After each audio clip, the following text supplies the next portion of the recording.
नमस्कार, मैं हूं आपके साथ सूर्या चौहान। हरियाणा की खबरों में आप सभी का स्वागत है। रुक करते हैं खबरों की ओर। रेवाड़ी के माजरा गांव में पीएम मोदी ने बता दें कि एम्स का शिलान्यास किया और इसके साथ 9,750 करोड़ रुपए के 5 परियोजनाओं का भी शिलान्यास और उद्घाटन किया। इस मौके पर हरियाणा के राज्यपाल बंडारू दत्तात्रेय और सीएम मनोहर लाल भी मौजूद रहे। प्रदेश को परियोजनाओं का तोहफा देने के बाद पीएम ने मंच से जनता को संबोधित भी किया और इस मौके पर पीएम ने कहा कि रेवाड़ी से उनका पुराना नाता है और रेवाड़ी के लोग उन्हें बहुत प्यार करते हैं। और इसी के साथ पीएम मोदी ने कांग्रेस पर भी जमकर हमला बोला। साथ ही उन्होंने कहा कि अब की बार 400 पार का आशीर्वाद मिलेगा। तो वहीं सीएम मनोहर लाल ने भी मंच से संबोधित किया और कहा कि इस एम्स के बनने से हरियाणा को ही नहीं, राजस्थान के लोगों को भी काफी लाभ मिलेगा।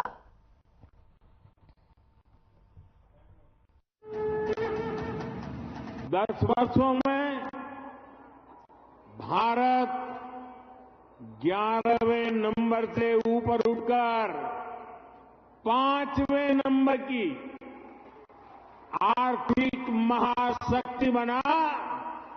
ये भी आपके आशीर्वाद से हुआ।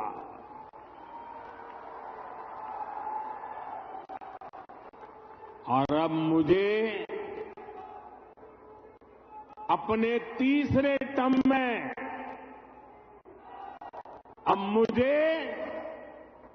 आने वाले सालों में भारत को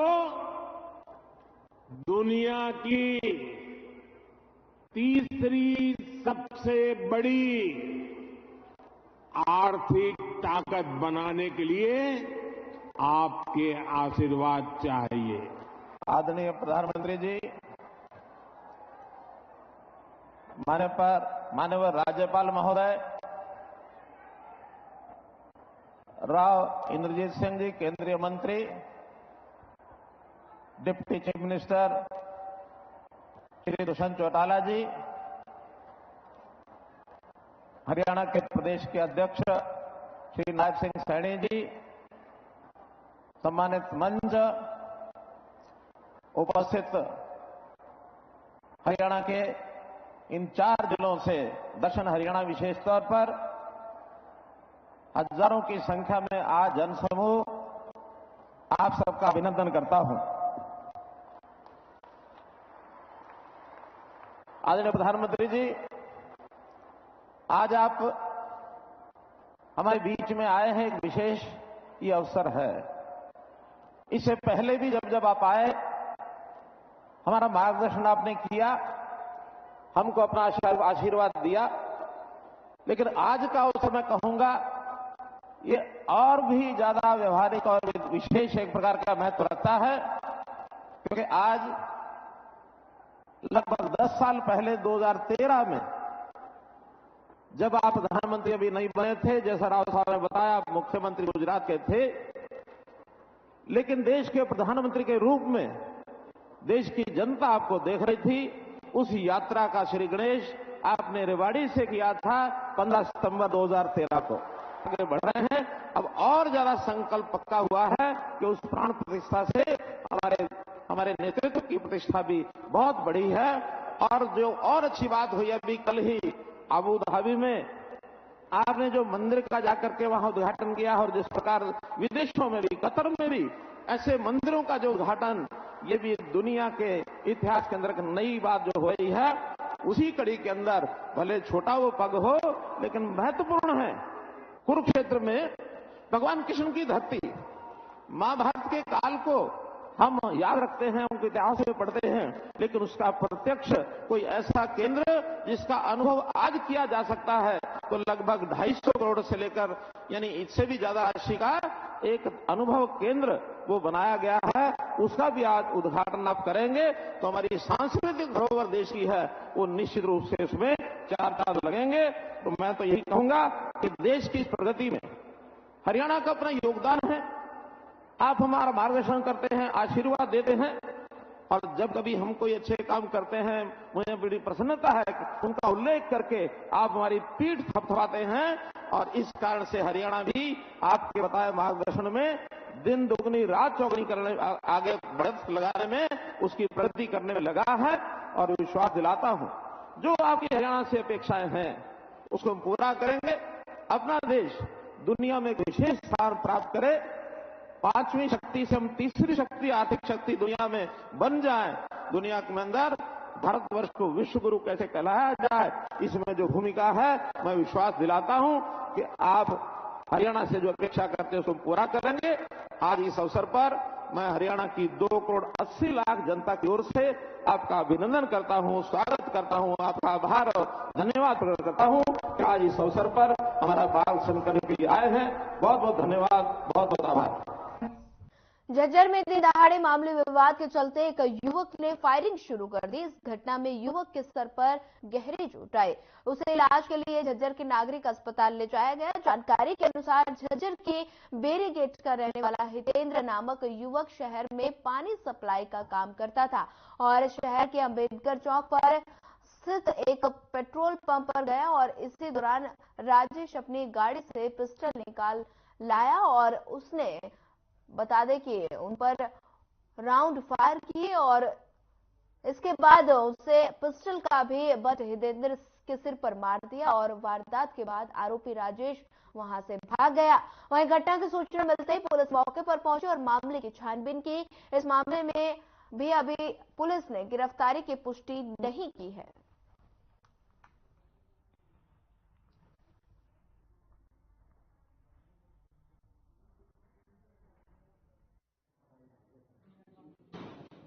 वो नहीं गाड़ी लिया, वो दूसरा आगे खड़ा हो गया, वो नहीं उससे हटने की कहती थी, फिर इनकी बात नहीं होगी, फिर संगति होगी, फिर हमने छुटवा दिया, फिर वो जाकर पिस्टल काट आया, उसने बड़े फायर कर दिए, एक है आगे फायर करा, फिर बट लगा उसने गाड़ी आगे पीछे करके उसमें ना आपस में बच्चे हम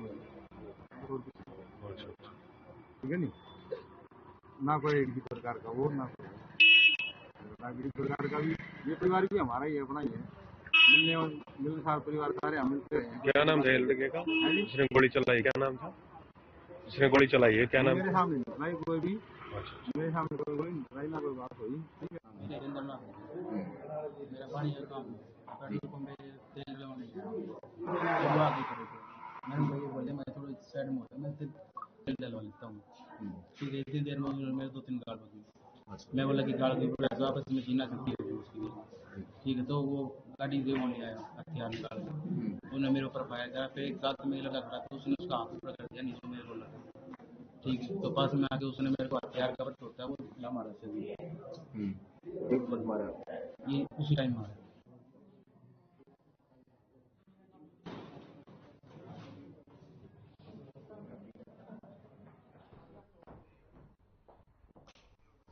कैथल करनाल रोड पर कैथल पुलिस की गाड़ी की टक्कर लगने से 2 गाड़ियां क्षतिग्रस्त हो गई। मौके पर बड़ी भीड़ जमा हो गई और बता दें कि जिसके बाद गाड़ी के चालकों और पुलिस के बीच में जमकर बहसबाजी हुई। गाड़ी संचालकों का आरोप है कि पुलिस की गाड़ी ओवर स्पीड और लापरवाही से गाड़ी चला रहा था, जिसके कारण ये हादसा हुआ। ना सीट बेल्ट लगाई हुई थी। हादसे से हमारी गाड़ी पूरी तरीके से क्षतिग्रस्त हुई और एक बड़ा नुकसान हुआ। हम चाहते हैं कि लापरवाही से गाड़ी चलाने पर पुलिस कर्मचारियों पर कार्रवाई होनी चाहिए। जो हमारा नुकसान है उसे नुकसान का मुआवजा मिलना चाहिए।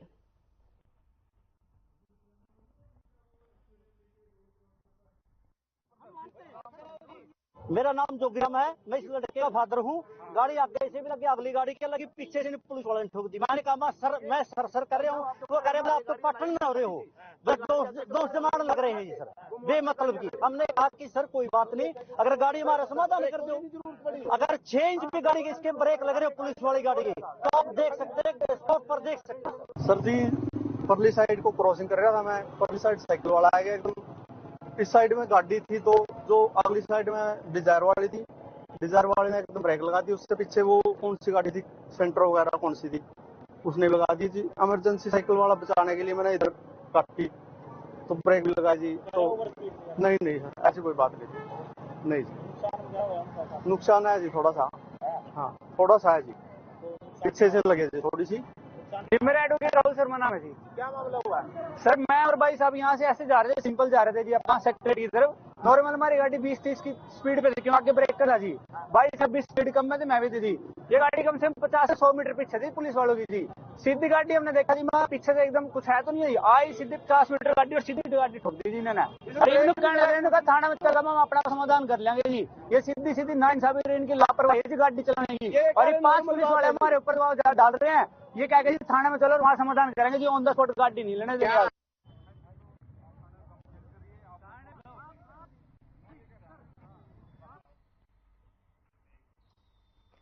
नूंह जिले के खेड़ी कंकर गांव में एक 25 साल व्यक्ति की सड़क दुर्घटना में मौत हो गई और सरपंच ने बताया कि सरजीत अपने पिता के साथ सोहना से मजदूरी कर घर लौटा था, लेकिन गांव पहुंचने से पहले ही एक ट्रैक्टर ने उसे बुरी तरह से कुचल दिया, जिससे उसकी मौके पर ही दर्दनाक मौत हो गई। जांच अधिकारी सब इंस्पेक्टर रमेश चंद्र का कहना है कि परिजनों की शिकायत पर ट्रैक्टर चालक के खिलाफ मामला दर्ज कर लिया गया और साथ ही बता दें ट्रैक्टर चालक अभी फिलहाल फरार बताया जा रहा है। पुलिस का कहना है कि शव का पोस्टमार्टम कराकर परिजनों को सौंप दिया गया है, जल्द आरोपी को गिरफ्तार कर लिया जाएगा।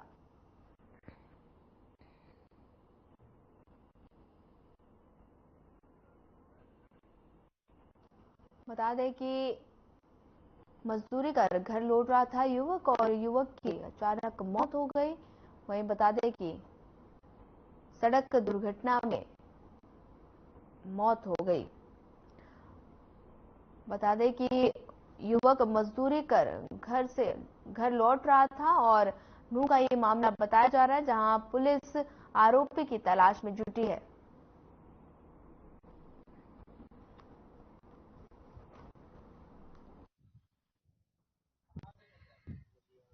सरजीत नाम है जी इसका, खेड़ली कंकर गांव का निवासी है और मेरे परिवार से पारिवारिक संबंध है इनसे। ये सोना से काम करके आ रहे थे दोनों बाप, तो रात में करीब 9 बजे के बाद की बात है, ये लगभग 9:30 बजे होंगे। तो जैसे ही ये गांव के नजदीक पहुंचे, पीछे से एक ट्रैक्टर आया है, ट्रैक्टर ने इनको सीधी टक्कर मारी। ट्रैक्टर आया लापरवाही से, ठीक है जी, और ये ऑन द स्पॉट वहीं पे इसकी मृत्यु हो गई।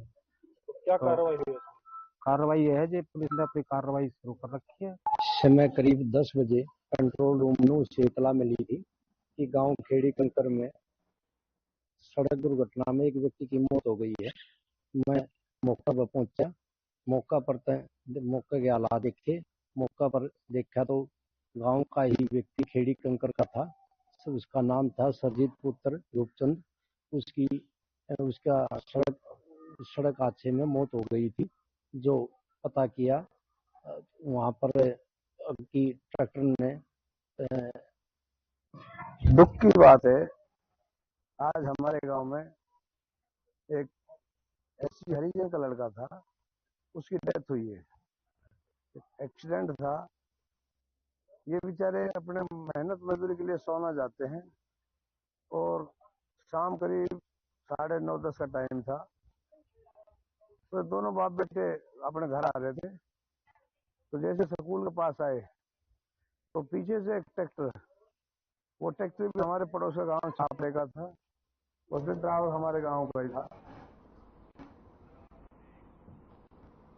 बढ़ते हैं अगली खबर की ओर। भिवानी के रोहतक रोड बामला टोल प्लाजा पर किसान आंदोलन बेअसर रहा। बता दें कि गांव बामला में किसान भी टोल प्लाजा नहीं पहुंचा और लेकिन पुलिस बल वहां मौजूद रहा, जिससे टोल प्लाजा सुचारू रूप से चल रहा था और बता दें गाड़ियों का टोल काटा जा रहा था। वहीं भिवानी के दादरी रोड पर स्थित कितलाना टोल को करीबन 1 घंटे फ्री रखा गया। मामला टोल मैनेजर कुलदीप सोगन ने कहा कि 16 फरवरी को भारत बंद के आह्वान पर भिवानी जिला में विभिन्न किसान और कर्मचारी संगठनों ने जगह जगह प्रदर्शन किए और भिवानी जिला में स्थित बामला टोल और कितलाना टोल प्लाजा को बंद किए जाने की बात कही। वहीं भिवानी का बामला टोल प्लाजा पर प्रदर्शन करने की बजाय किसान संगठनों ने भिवानी जिला के गांव बामला के बस स्टैंड पर सांकेतिक जाम कुछ मिनटों के लिए लगाया और इस दौरान टोल पर कार्य सुचारू रूप से चल रहा था और राहगीरों के टोल काटे जा रहे थे। ऐसे में भिवानी रोहतक मार्ग पर स्थित टोल प्लाजा खुला रहा।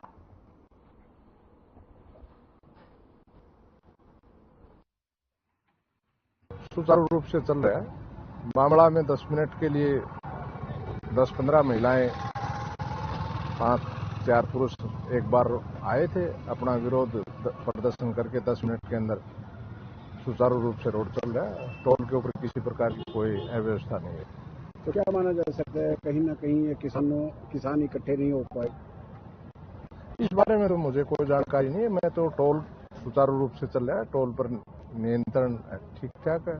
नहीं, यहाँ तो बाकी ट्रैफिक तो हुआ है, ट्रैफिक तो बिल्कुल डाउन था, ट्रैफिक था नहीं।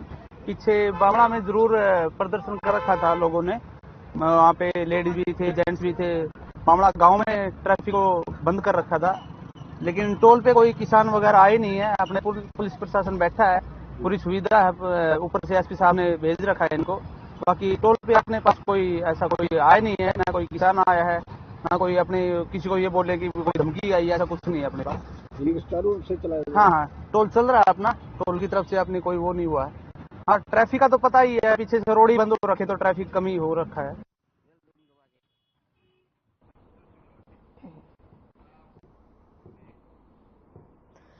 केंद्र सरकार और किसानों के प्रतिनिधियों के बीच एमएसपी गारंटी कानून को लेकर तीसरे दौर की बातचीत सकारात्मक बताई गई। लोहे के बैरिकेड और उनके ऊपर कटीले तार लगाकर सीमेंटेड बैरिकेड के बीच में लगा दिए और साथ ही टीकरी बॉर्डर से पहले हरियाणा पुलिस का सुरक्षा घेरा अब 6 से 8 लेयर हो गया।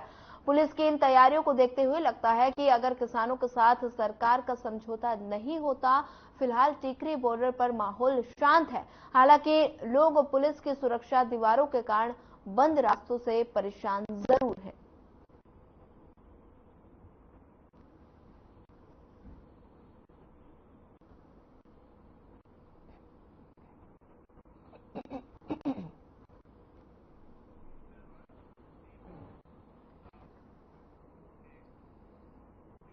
इन्हीं में सभी संगठन के कर्मचारी ने अपनी मांगों को लेकर शहर में प्रदर्शन कर सरकार के खिलाफ नारेबाजी की। कर्मचारी नेताओं ने कहा कि शंभू बॉर्डर पर बैठे किसानों की मांगों को सरकार ने तुरंत उनको मान लेना चाहिए और बता दें कि सभी कर्मचारी किसानों को अपना समर्थन देते हैं। आज भारत बंद का बता दें कि कल भारत बंद का ऐलान किया गया था और सरकार ने कर्मचारियों की मांगों को जल्द नहीं माना तो सभी संगठन के कर्मचारी बड़ा फैसला भी ले सकते हैं। कर्मचारियों ने कहा कि 13 फरवरी से किसान संगू बॉर्डर पर बैठे हैं, सरकार ने उनकी मांगों को तुरंत मान लेना चाहिए और साथ ही सभी संगठन के कर्मचारी भी किसानों को अपना समर्थन देने से पीछे नहीं हटेंगे। साथ ही उन्होंने कहा कि आने वाले लोकसभा चुनाव में भी भाजपा सरकार के चुनाव का भी बहिष्कार करेंगे।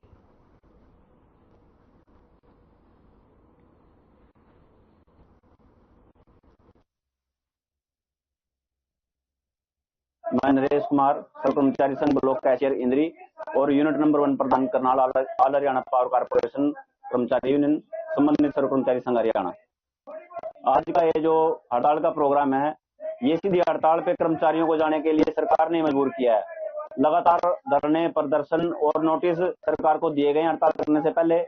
हम भी नहीं चाहते कि हड़ताल की वजह से या किसी भी आमजन को असुविधा हो, पर सरकार ने हमें मजबूर कर दिया है क्योंकि हमारे धरने प्रदर्शन के बाद, रैलियों के बाद भी सरकार ने आज तक भी किसी भी कर्मचारी संगठन को बुलाकर बातचीत के माध्यम से समाधान करने की कोशिश नहीं की है। इसलिए कर्मचारियों में रोष है और आने वाले समय में अगर सरकार नहीं चेती तो आने वाले विधानसभा और लोकसभा चुनाव में कर्मचारी सत्ता। अच्छा, एक शांति प्रिय हमला, कोई धरना की बात नहीं थी, एक छोटी सी कॉल थी कि भाई वहाँ शांति तौर पे बैठ के भारत बंद की लोगों से अपील करेंगे हम, और वो अपील करी।